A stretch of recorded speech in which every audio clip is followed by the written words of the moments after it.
Bonjour à tous, bienvenue dans cette édition de la mi-journée sur BB24. Séance d'échange de réflexion autour des questions relatives au code foncier à Boukoumbe. C'est une initiative de la Fondation Tata qui entend ainsi faciliter une cohabitation pacifique entre éleveurs et agriculteurs. L'addition au maquillage et aux cosmétiques est très répandue et constitue une pratique à risque. À long terme, cette addition peut causer des préjudices à la peau. Comment s'y prendre pour ne pas endommager l'épiderme? On en parle. La compétence représente le socle sur lequel salariés, travailleurs indépendants, chefs d'entreprise ou personnes en recherche d'emploi sont évalués en entreprise. L'acquérir et le développer est indispensable. Bienvenue dans ce journal. La Fondation Tata International a organisé une séance d'échange, de concertation et de réflexion autour des questions relatives au code foncier et domanial en vigueur au Bénin.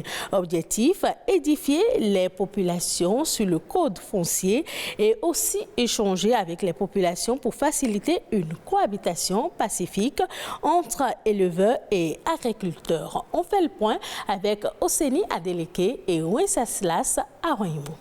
Agriculteurs, éleveurs, population de Boukoumbe et environ sont sortis massivement pour répondre à cette initiative d'échange, de réflexion autour des questions relatives au code foncier et domanial en vigueur au Bénin, une initiative de Tata International.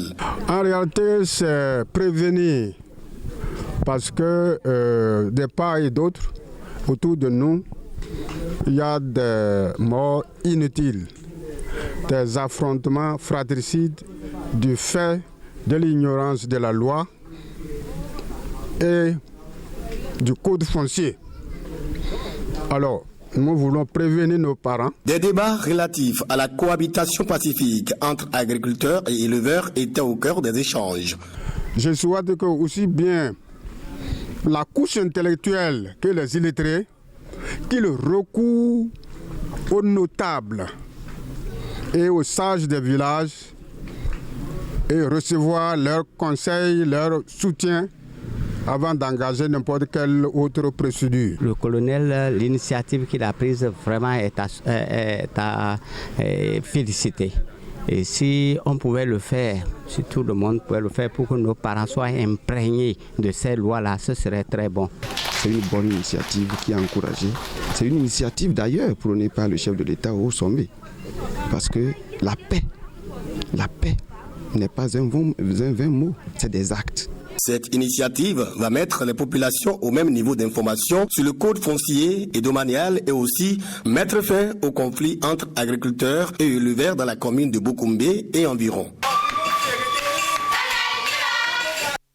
Tendance ayant marqué une avancée spectaculaire dans l'entretien corporel, le make-up est l'ensemble des artifices utilisés pour rendre le visage plus agréable. Mais derrière cette apparence innocente, cette forme de maquillage du visage peut avoir des conséquences néfastes sur la peau à long terme, notamment avec l'usage non conforme des produits cosmétiques. Alessandra Diotan pour plus de précision.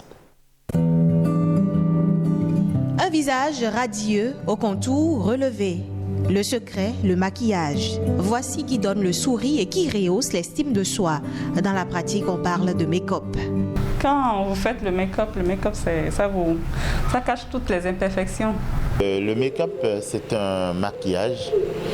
Ce sont des techniques cosmétiques qui sont utilisées pour améliorer, donner une performance dans la beauté, corriger donc certaines tares et améliorer donc la beauté en gros. Simple ou surchargé, faire du make-up renvoie à l'emploi d'une multitude de produits cosmétiques.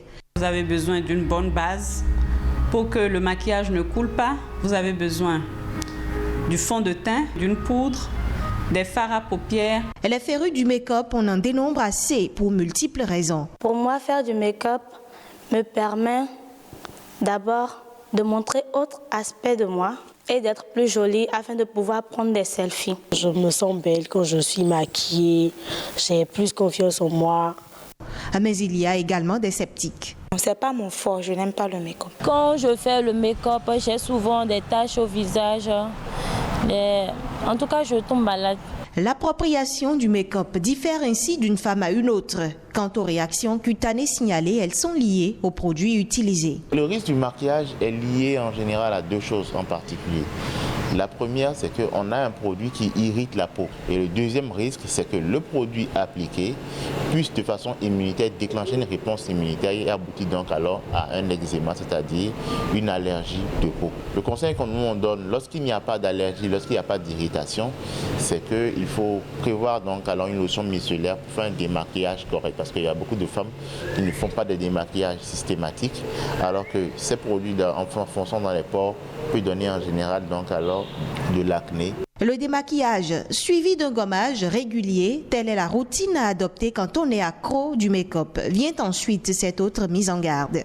Il faille que nous utilisions des produits de très bonne qualité. Parce que quand ce n'est pas de bonne qualité, c'est farineux déjà. Quand c'est la poudre, quand c'est le fond de teint, ça fait comme un plâtre. C'est pas lisse.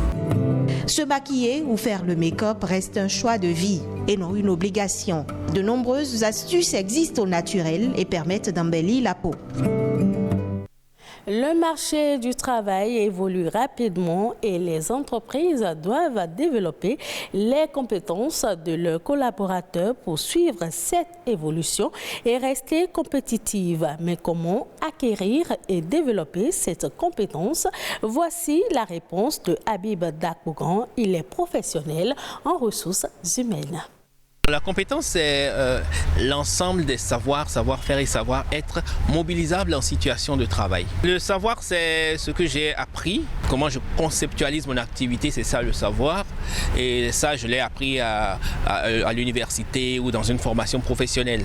Le savoir-faire, c'est le socle de la compétence. Comment je le mobilise, comment je fais la chose, comment est-ce que j'arrive à travailler, à me débarrasser d'une tâche qu'on m'a confiée. C'est ça le savoir-faire. Et le savoir-être, c'est les attitudes et les comportements que j'ai vis-à-vis du travail ou dans mon environnement de travail.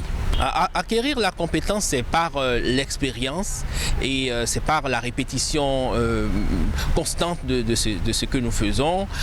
C'est par regarder à côté comment les choses se font et c'est, disons, en quelque sorte, c'est par la formation de base.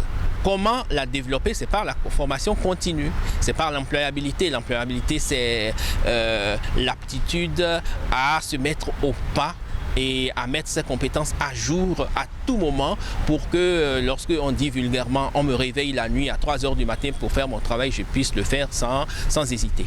Les amalgames, c'est de ne pas penser que la compétence c'est l'expérience. La compétence n'est pas l'expérience, la compétence n'est pas la performance, la compétence n'est pas le talent, la compétence n'est pas le potentiel, la compétence n'est pas la qualité, n'est pas la qualification. C'est des notions qui entrent dans le champ lexical de la compétence mais qui ne sont pas la compétence et dont la confusion avec la compétence peut nuire à l'entreprise. À présent, on fait le tour d'horizon des sujets ayant marqué l'actualité au plan national. C'est La Nation en bref, présentée par Amandine Aliamboussou.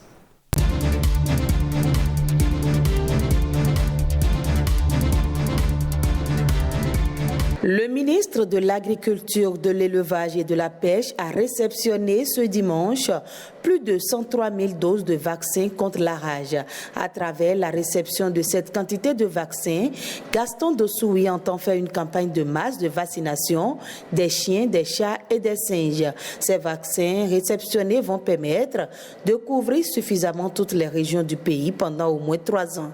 L'opération s'inscrit dans le cadre de la campagne Zéro cas de rage sur le territoire béninois d'ici 2030.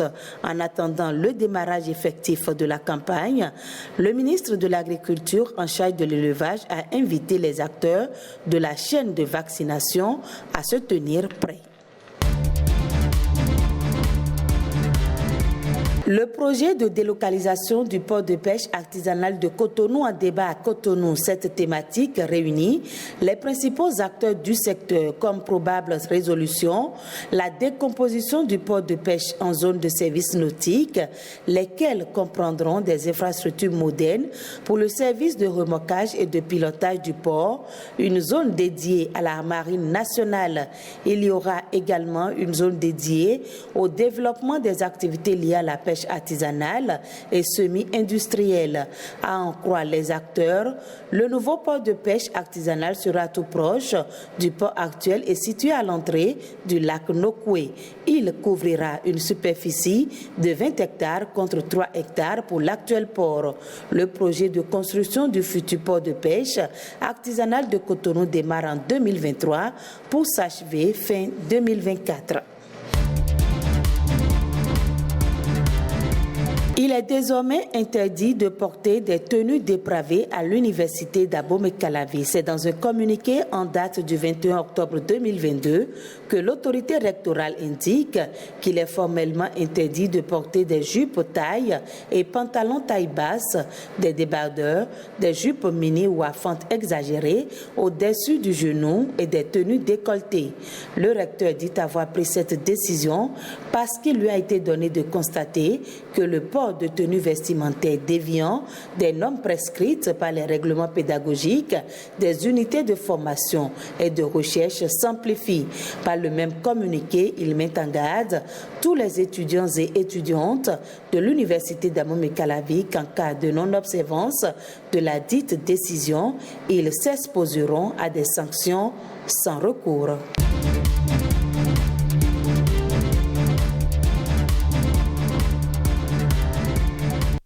Hors du Bénin, l'Organisation mondiale de la santé estime que le tabagisme va exploser en Afrique à l'horizon 2025. Au Sénégal, certains enfants commencent à fumer dès l'âge de 7 ans selon le programme national de lutte contre le tabac, un phénomène qui inquiète les associations et les autorités sanitaires au vu des maladies et cancers provoqués par l'addiction à la cigarette. Les coûts de santé associés au tabagisme sont évalués à environ 112 millions d'euros, soit environ 15 milliards de francs CFA. Le reportage de France 24. Papis, c'est un nom d'emprunt et mineur, mais il fume jusqu'à 10 cigarettes par jour. Nous avons choisi de masquer son visage. Il a abandonné l'école et gagne sa vie en tant que laveur dans un quartier de Dakar. Il est difficile d'expliquer pourquoi je fume. Pour moi, c'est un moyen d'évasion. J'aimerais bien arrêter. Peut-être à l'avenir. Près de 12% des garçons et 7% des filles âgées de 13 à 15 ans consomment du tabac au Sénégal, selon la Ligue sénégalaise de lutte contre le tabac. Gibril, un militant anti-tabac, sensibilise contre les dangers de la cigarette dans cette université privée de la capitale. Quand vous fumez, voilà ce que ressemble votre poumon. Et si vous ne fumez pas, il estime qu'il est important d'intervenir tôt chez les jeunes. Il faut cibler les jeunes parce que l'industrie du tabac cible les jeunes. Et où sont les jeunes? Les jeunes sont dans les écoles. Les jeunes sont dans les écoles. Donc il faut aller les trouver chez eux, discuter avec eux, échanger avec eux, pour ne pas qu'ils tombent sur le piège de l'industrie du tabac. Un paquet de cigarettes coûte moins de 2 € au Sénégal, un prix jugé trop bas par Oumar Ba. Cet oncopneumologue est en même temps le directeur du programme national de lutte contre le tabac du Sénégal. Nous avons fait la sensibilisation, nous avons fait les avertissements sanitaires, nous avons interdit la publicité, mais ça ne suffit pas. Ce qu'il faudrait, c'est rendre le tabac inaccessible, c'est-à-dire cher. Il faut qu'on augmente la taxe sur les produits du tabac.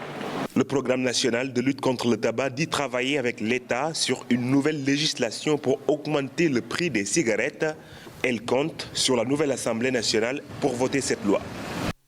Ainsi se referme cette édition. Merci de l'avoir suivi. Retrouvez ce journal sur le site de l'ORTB, www.ortb.pj.